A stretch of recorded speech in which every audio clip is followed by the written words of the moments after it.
Imagine you had never seen a giraffe before. Someone tells you about an animal with a neck so long it resembles a telephone pole, legs like stilts that look far too thin to support such a massive body, and skin covered in patches as if it were confused with a leopard. Add to that a tongue, purple, sticky, and long enough to wrap around branches and strip leaves from the tallest trees. And on top of its head are short, hairy bone structures, called ossicones. Not quite antlers, not quite horns, yet playing an important role in their lives. At first glance, the giraffe looks like an experiment of nature, as if someone had pieced together parts of different animals without worrying about logic. But can such a creature really exist? How can an animal with such a long neck safely drink water from a river without toppling over? How does its heart manage to pump blood all the way up to its brain? Why don't those towering legs snap under its weight? Today we will try to answer these questions. Welcome to Nature Compass, your guide through the wild.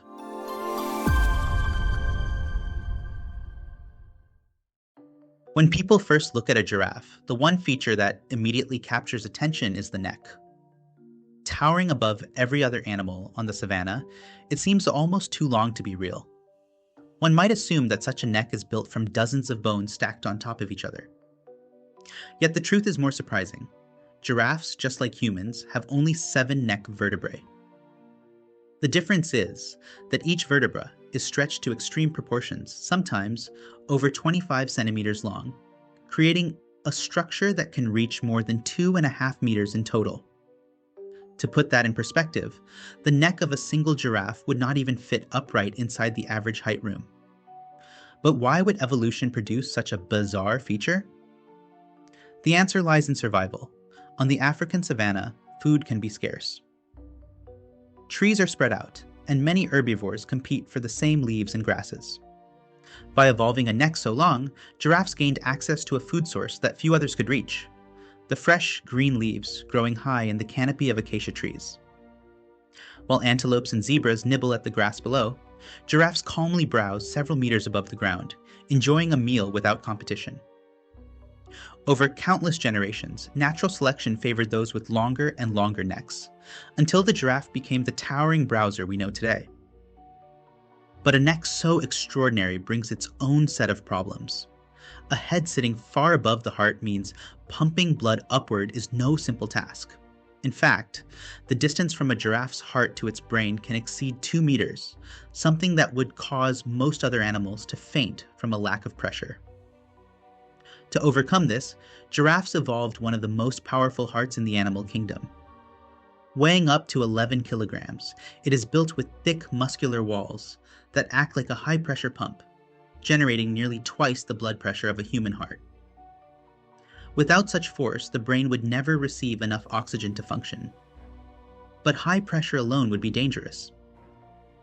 When the giraffe lowers its head to drink, gravity suddenly pulls blood downward, threatening to flood the brain with such force that it could cause unconsciousness or even death. To prevent this, a network of specialized valves lines the arteries of the neck, working like pressure regulators. These valves close and open in perfect timing, ensuring that blood flow never spikes beyond safe levels. At the base of the brain lies another remarkable adaptation: a complex sponge-like network of small blood vessels known as the rete mirabile. This structure acts as a cushion, absorbing sudden surges of blood and releasing it gradually, so that the brain always receives a steady supply. It is a natural shock absorber, designed specifically to handle the extreme challenges of a 2-meter neck. These hidden adaptations are tested most dramatically in one everyday act: drinking. To reach the water, the giraffe must perform an almost acrobatic maneuver. Its front legs stretch wide apart, knees bent slightly, while the neck swings downward in a long, careful arc. The movement looks awkward, as if the animal might topple forward at any moment. Those slender legs, which carry the giraffe so gracefully across the savanna, suddenly seem ill-suited for balance. In this vulnerable position, every second matters. Standing back up is not quick. The giraffe has to gather strength, pull its legs back together, and lift its heavy body in one sweeping motion. For a predator like a lion, this short delay can mean the perfect chance to attack. That is why giraffes approach waterholes with extreme caution, often waiting and scanning the area for long minutes before daring to lower their heads. The legs themselves are remarkable structures. Each one is taller than most humans, built not just for speed but also for delivering devastating kicks. A single strike from a giraffe's hoof can kill a lion. Yet during the simple act of drinking, this power is neutralized by the need to spread wide and lean down, turning strength into temporary weakness. It is one of nature's paradoxes, the same long legs and neck that allow giraffes to reach food high above the ground, also expose them to great danger when they seek something as basic as water.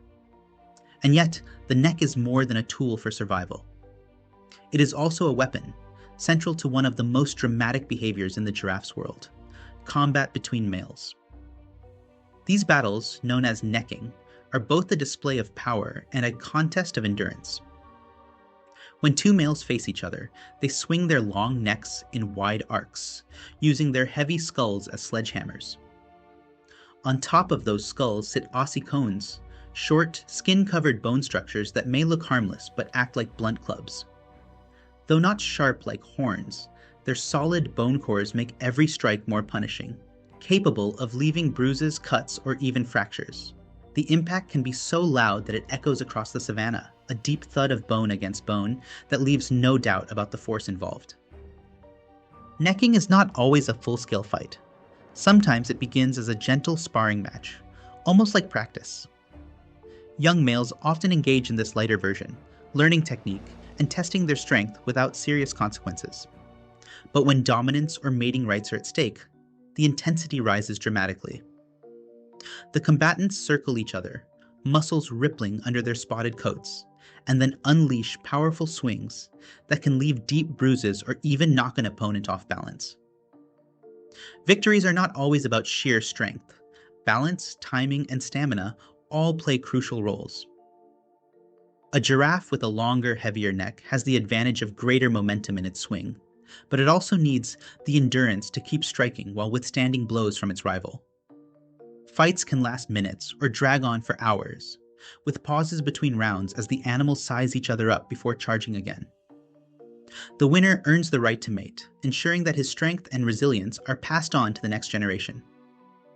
Over countless generations, this cycle has shaped giraffes into the towering animals we see today. Each neck is a living record of battles fought long before. But giraffes are not only warriors, they are also delicate feeders, perfectly adapted to a very different kind of challenge: getting food from the thorny acacia trees. If the giraffe's neck is its most famous feature, then its tongue is a close second. Stretching up to 45 centimeters in length and colored a deep purplish blue, it looks almost alien. But every detail of this strange organ serves a purpose. The tongue is prehensile, meaning it can curl, twist, and grasp with surprising precision. With it, the giraffe delicately plucks leaves from between the sharp thorns of the acacia tree, wrapping the tongue around a branch and stripping off the greenery in one smooth motion. The dark color is not just cosmetic. It helps protect the tongue from the intense African sun. Giraffes spend hours each day feeding, often with their tongues exposed, and without this natural pigment, they would suffer painful sunburns. Yet, even with such dexterity, avoiding every thorn is impossible. Acacia branches bristle with spikes that can reach several centimeters long. Here, the giraffe's second line of defense comes into play: the inside of its mouth. Unlike ours, its palate and cheeks are covered with thick, almost leathery tissue. This acts like natural armor, allowing the giraffe to chew leaves along with their thorns without injury. What would shred the mouth of most animals barely makes a mark on a giraffe. Together, the tongue and this protective lining form a perfect system. One part provides finesse, carefully maneuvering among the thorns, while the other offers resilience, ensuring that even when thorns are swallowed, they do no harm.